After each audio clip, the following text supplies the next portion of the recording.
Kalau kita berbicara mengenai katrol, ya.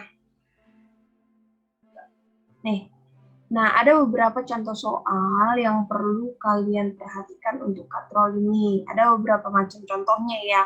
Kayak kemarin nih yang udah kakak kasih contoh soalnya, misalkan ada katrol di sini, kemudian di sini dikasih dia beban, di sini kemudian dia dikasih beban juga nih.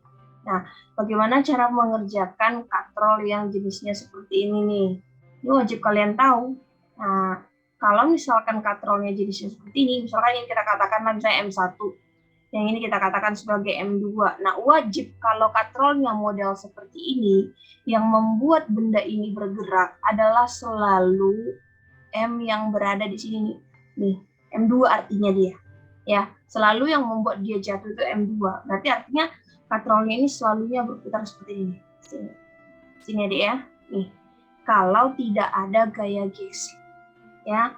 Kalau tidak ada gaya gesek artinya ketika lantainya atau bidangnya di sini merupakan bidang yang licin, pasti katrolnya selalu bergerak sini.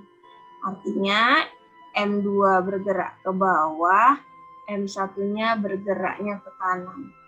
Selalu penggeraknya ini adalah merupakan M2. Ini yang merupakan penggerak. Kenapa ini yang merupakan penggerak? Karena memang pada M2 nanti ada gaya. Gaya apa yang kita sebut? Gaya berat. Di sini ada W2. W2 inilah yang membuat dia bergerak. Kak, apakah di M1 tidak ada W? Ada juga. Nah, W1 itu kan kalau namanya gaya berat itu kan arahnya selalu ke bawah ya, Dek ya. Padahal kalau kita perhatikan M1 ini ya geraknya itu kan ke kanan ataupun ke kiri. Nah, padahal W1 itu mengarah ke bawah. Artinya W1 ini tidak mempengaruhi gerak bendanya.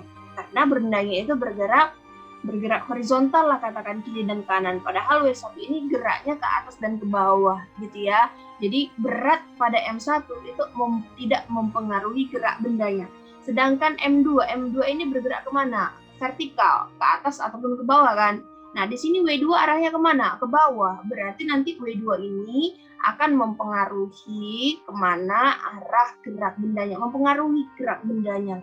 Ya, berarti katakanlah bendanya bergerak, ada A-nya, ada di sini A-nya. Berarti kalau dia bergerak, kita pakailah hukum Newton yang kedua, di mana sigma F sama dengan M dikali dengan A. Nah, kalau setiap sistem yang seperti ini, Kak bilang tadi, selalu yang ini yang menjadi penggerak. Karena disinilah ada gaya yang mempengaruhi geraknya.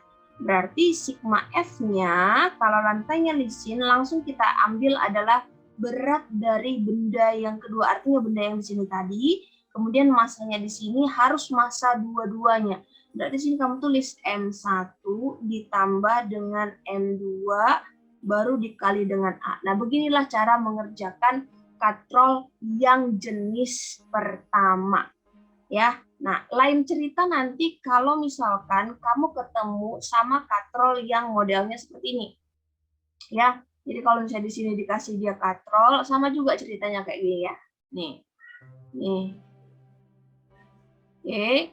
Nah, ada dua buah benda diikatkan dengan tali terus dihubungkan dengan katrol. Nah, ini kita katakan sebagai M1, yang ini sebagai M2. Nah, masih sama nih, Dek, tidak ada gaya luar yang bekerja. Hanya diletakin gitu doang. Nah, ini tetap bahwa yang membuat benda ini bergerak jatuh ke bawah adalah selalu gaya berat W2-nya. Ya, selalu gaya berat W2-nya ya. Artinya yang mempengaruhi gerak ini hanya W2 saja. Nah, karena kan memang dia bergeraknya ke bawah sini ataupun ke atas kan? Ke bawah ataupun ke atas. Nah, ini geraknya kemana? Kiri ataupun kanan. Nah, katakanlah misalnya dia bergeraknya ke sini. Ya, arah geraknya itu ke sini. Tapi sekarang kita tukar bahwa di sini adalah bidang yang kasar. Berarti kalau misalnya bidang ini merupakan bidang yang kasar, maka setiap bidang yang kasar pasti ada gaya geseknya. Maka kalau di situ ada gaya geseknya, ketika bendanya bergerak ke sini, ya kan satu-satunya kemungkinan kan pasti benda ini hanya bergerak ke sini saja kan? Hanya bergerak ke sini saja. Kenapa hanya bergerak ke sini saja, Kak? Ya nggak mungkin dia ke sana, nggak mungkin dia ke kiri sini. Kenapa nggak mungkin, Kak? Siapa yang mau menarik dia kalau di situ tidak ada gaya? Nah, kalau dia bergerak ke sini, kenapa dia bisa mungkin, Kak? Ya karena di sini ada gaya berat sebagai pemberatnya kan, yang menarik benda ini ke bawah. Bisa saja dia bergerak ke sini. Tapi kalau untuk bergerak ke kiri, Itu tidak mungkin kalau di sini tidak ada gaya luar yang bekerja. Maka kita anggaplah dia selalu bergerak ke kanan. Maka karena di sini ada gaya gesek, ketika dia bergerak ke kanan, maka arah dari gaya geseknya akan bergerak ke kiri. Berarti sini ada gaya geseknya. Ya, karena dia bergerak, berarti gaya gesek yang terjadi di sini adalah gaya gesek kinetis. Maka kalau kita masukkan ke hukum Newtonnya, sigma F sama dengan M dikali dengan A. Nah, yang membuat sistem ini bergerak ke bawah sini, kenapa tadi Kak bilang?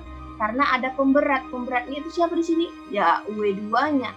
Berarti kalau sigma F sama dengan M dikalikan dengan A, berarti sigma F-nya langsung kamu tulis bahwa W2 gitu ya, pemberatnya yang menggerakkan sigma F ini berarti gaya penggerak dikurang dengan gaya penahan. Nah, kalau di sini kan nggak ada yang menahan, ya karena lantainya licin. Tapi kalau lantainya kasar, sebagai penahannya adalah gaya geseknya.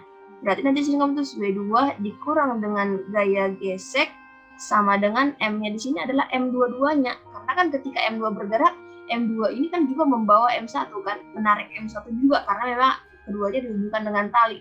Berarti kamu tulis M1 ditambah dengan M2, kamu kalilah dengan nilai A.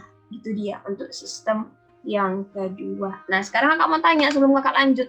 Untuk sistem pertama dan kedua, kamu paham nggak? Kalau ketemu sama soal yang seperti ini, kamu sudah paham nggak cara mengerjakan? Itu dulu. Sudah paham tadi? Aku mau nanya. Yes. Beda licin sama kasar FK-nya doang ya. Jadi kalau yang kasar berarti W2-nya dikurang sama FK-nya dulu. Yes. Pas. Yuk, ada lagi?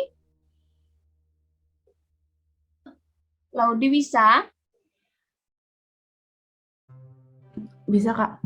Bisa ya. Mahira bisa? Bisa, Kak.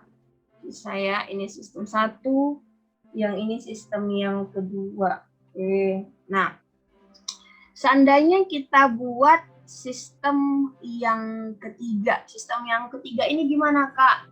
Misal, contoh ya. Kadangkala juga ada sistem yang dibuat seperti ini. Untuk katrol ini ya.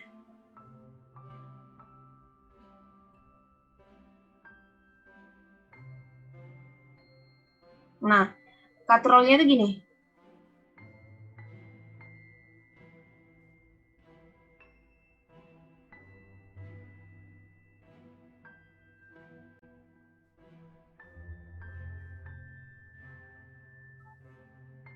Nah, katakanlah misalnya ini M1, yang ini M2.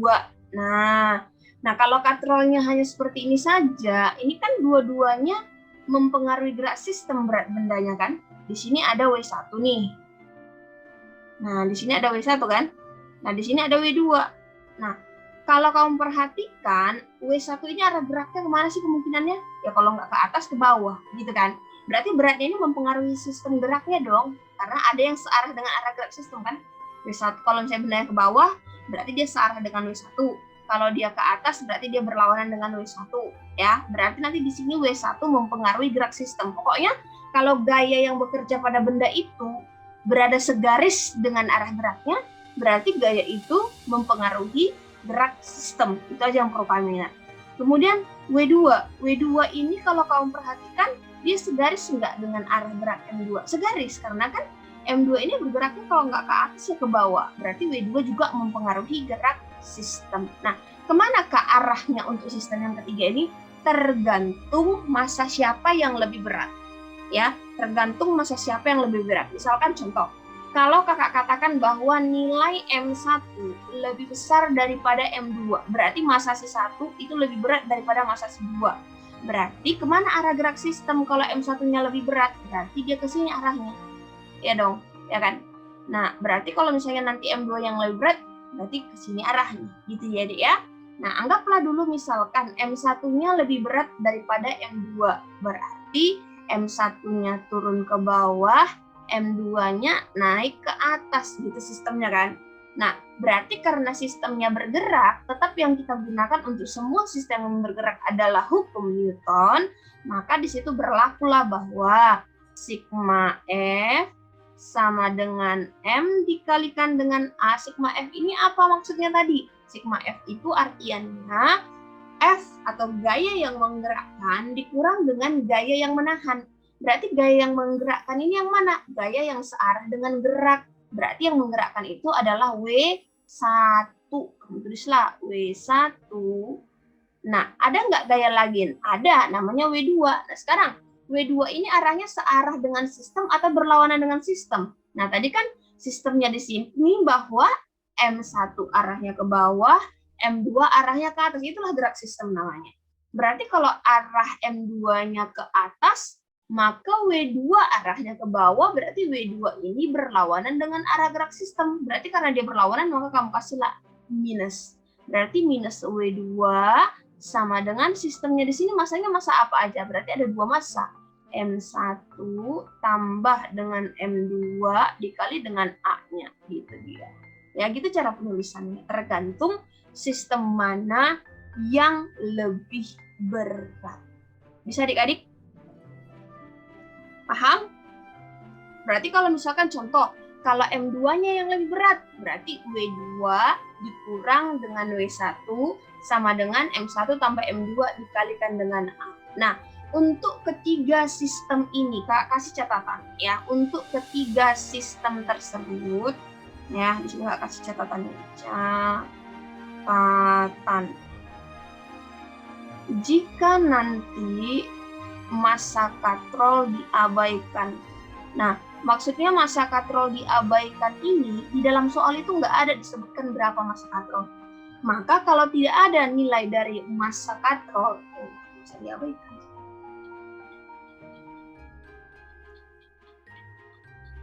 Kalau massa katrol, ya, jika massa katrolnya diabaikan, nggak ada nilai dari massa katrolnya, ya. Maka penting kamu ingat bahwa nilai dari T1 itu akan sama dengan T2. T itu apa sih, Kak? T itu adalah tegangan tali. Kan kedua benda ini kan dihubung-hubungkan dengan tali, kan? Berarti kalau misalnya kedua benda ini kita hubungkan dengan tali, berarti situ akan bekerja kayak tegang tali. Nah, tapi kalau kita mau mencari A, nggak usah kita pedulikan gaya tegang tali. Berapa besar gaya tegang tali ini? Jadi ya nggak usah. Kalau kita mau mencari A.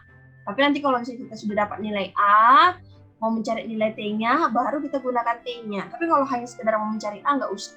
Ya, di mana tegangan talinya, Kak? Nah, penting kamu ingat bahwa arah tegangan tali, ya, arah T itu tegangan tali, ya, ini selalu menuju pusat katrol.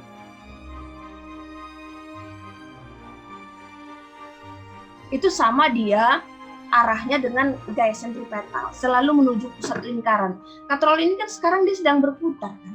Ini kan berputar nih jenis gerakannya. Ini juga berputar, ini berputar.